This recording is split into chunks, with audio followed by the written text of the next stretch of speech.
বিসমিল্লাহির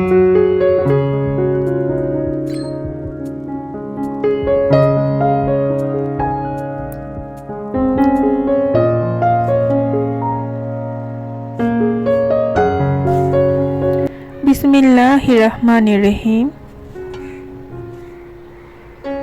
জীবনে কিছু কিছু প্রশ্ন থাকে যার উত্তর মেলে না, কিছু কিছু ভুল থাকে যা কখনো শোধরানো যায় না, আর কিছু কিছু কষ্ট থাকে যা কাউকে বলা যায় না। আসসালামু আলাইকুম ভিউয়ার্স, কি অবস্থা, কেমন আছেন? আশা রাখি সকলেই ভালো আছেন নিজ নিজ অবস্থান থেকে, এবং আমিও আপনাদের দোয়ায় আল্লাহ পাকের অশেষ রহমতে আমার অবস্থান থেকে বেশ ভালোই আছি।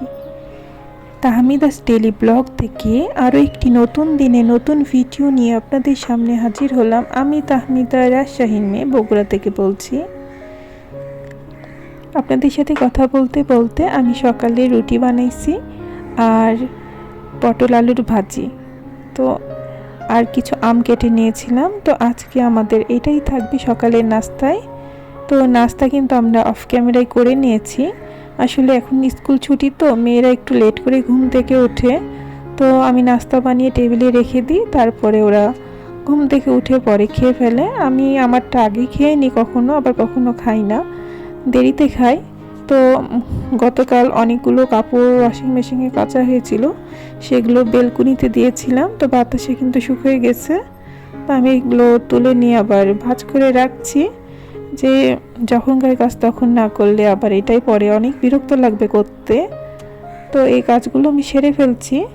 তো এইভাবে যদি আমরা সুন্দর করে ভাঁজে ভাঁজ মিলিয়ে যদি ভাঁজ করে রাখি, তো কাপড়গুলো কিন্তু খুব সুন্দরভাবে যে কোনো জায়গায় রাখা যায়, খুব অল্প জায়গাতেই রাখা খুব সহজ হয় আর কি।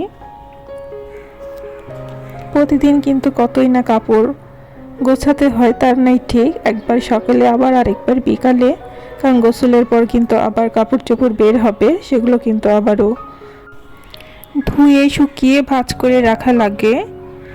এই তো আমার কাপড়গুলো ভাঁজ করা হয়ে গেছে, তারপরে আমি যেখানকার জিনিস আবার সেখানেই ঠিকঠাক করে রেখে দেব।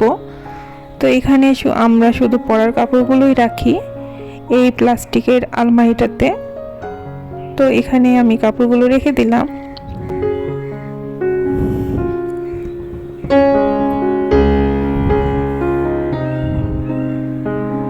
আমি একটু বাজারে গেছিলাম, তো বাজার থেকে কিন্তু কিছু মাছ কিনে নিয়ে এসেছি। তো মাসের শেষ, তো ভাবলাম যে একটু যাই, তো তারপরে কিছু মাছ নিয়ে এসেছি, আরও কিন্তু কেনা লাগবে, এই মাছ দিয়ে তো আর হবে না। তারপরে এই যে মাছগুলো কিন্তু আমি খুব ভালো করে ধুয়ে নিয়েছি, অনেকবার কিন্তু ধুয়েছি, তারপরে আবারও এই যে শেষবারের মতো আরেকবার ধুয়ে ফেললাম। তো এখানে রুই মাছ আছে আর তেলাপিয়া মাছ, তো আমি সব মাছগুলি সুন্দর করে ধুয়ে নিব। ভালো করে মাছ ধুয়ে না রাখলে ফ্রিজে রাখা মাছ বেশি দিন কিন্তু খেতে ভালো লাগে না, এই জন্য প্রথমেই কিন্তু ভালো করে মাছগুলো ধুয়ে রাখতে হয়। আমি মাছ যতক্ষণ পর্যন্ত সাদা না হয় আমি ধুতেই থাকি, তো পানি যতক্ষণ পর্যন্ত পরিষ্কার না বের হয় আমি সে পর্যন্ত কিন্তু ধুতে থাকি। তো আমি কিন্তু মাছ অনেকবার ধোয়া হয়েছে, তো এখন আমি বক্সে রেখে দিচ্ছি।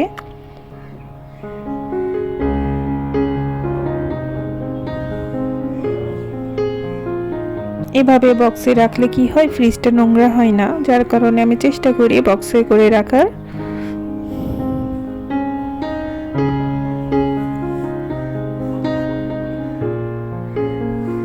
এখন পর্যন্ত যে সকল আপু ও ভাইয়ারা আমার এই ভিডিওটির সাথেই আছেন, আশা রাখি আমার ভিডিওর কোনো একটি অংশ আপনার কাছে ভালো লেগেছে, আর সেই ভালো লাগা থেকে আপনার কাছে আমার একটি আবদার, প্লিজ আমার ভিডিওটিতে লাইক দিয়ে দিবেন। আর এই ধরনের ভিডিও যদি আপনারা সব সময় দেখতে চান, তো আমার চ্যানেলটিকে সাবস্ক্রাইব করে আমার চ্যানেলের পাশে থেকে যেতে পারেন। যদি আপনি এই কাজটি অলরেডি করে থেকেছেন, তো আপনাকে জানাই অসংখ্য অসংখ্য ভালোবাসা, মন থেকে দোয়া। তো প্লিজ ভিডিওটা না টেনে পুরো ভিডিওটা দেখবেন, এটাই আপনাদের কাছে আমার একটি বিশেষ একটা অনুরোধ। এমন একটা ভিডিওর পিছনে কিন্তু অনেক পরিশ্রম করা লাগে। তো আমি এখন বক্সে বক্সে মাছগুলো যেখানে আমি মাছ রাখি সে থাকটাতে রেখে দিচ্ছি। এখন ঈদের সময় তো ফ্রিজ একদম ভর্তি, কিন্তু তারপরও কোনো মতে একেবারে ঠাসাঠাসি করে রাখতে হচ্ছে। আর আমার যেহেতু আলাদা কোনো ডিপ ফ্রিজ নাই, তো একটু সমস্যা হয়, তারপরও ম্যানেজ করে নেই আর কি। তো আজকে তো দুপুরে অনেক একটা ফাঁকিবাজি রান্না বললেই চলে। তো কোনো মতে আমি একটু বিরিয়ানি রান্না করে নেব।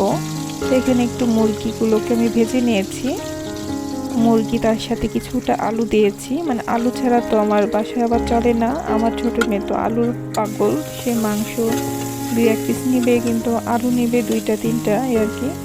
তো আলু আমার লাগেই। তো এই তো আমি কিন্তু যখনই মুরগিতে বিরিয়ানি করতে যাই, আমি কিন্তু এভাবে মুরগিটা আগে ভেজে নিই।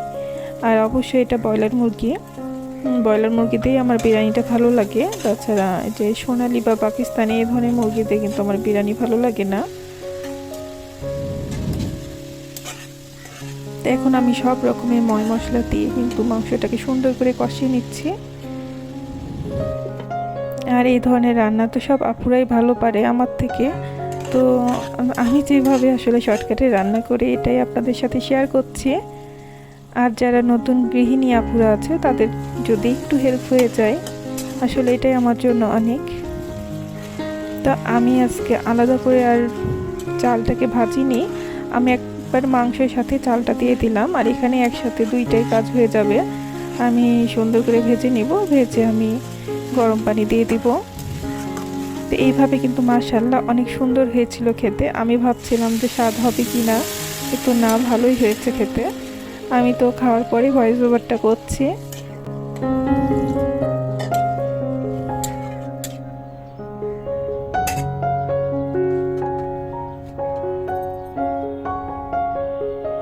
তো এখানে আমি বিরিয়ানির মশলাটাও দিয়ে দিলাম, তার সাথে কিছু জিরার গুঁড়া, এভাবে আমি দিয়ে একটু নেড়ে চেড়ে ঢেকে দেব। আর এভাবে কিন্তু আমি খুব হালকা আছে আমি কিন্তু এই বিরিয়ানিটা রান্না করে নিচ্ছি। তো মাশাআল্লাহ সুন্দর হয়েছিল, একদম ঝরঝরা, একদম শক্ত না আবার নরমও না, একদম ঠিকঠাকই হয়েছিল। তো আমি তো মেয়েদেরকে খাবারগুলো বেড়ে দিয়ে তারপর আমি গোসল করব, দিয়ে গোসল করে নামাজ কালাম পড়ে তারপরে আমি খাবো। তো আগে বাচ্চাদেরকে দিয়ে দিচ্ছি।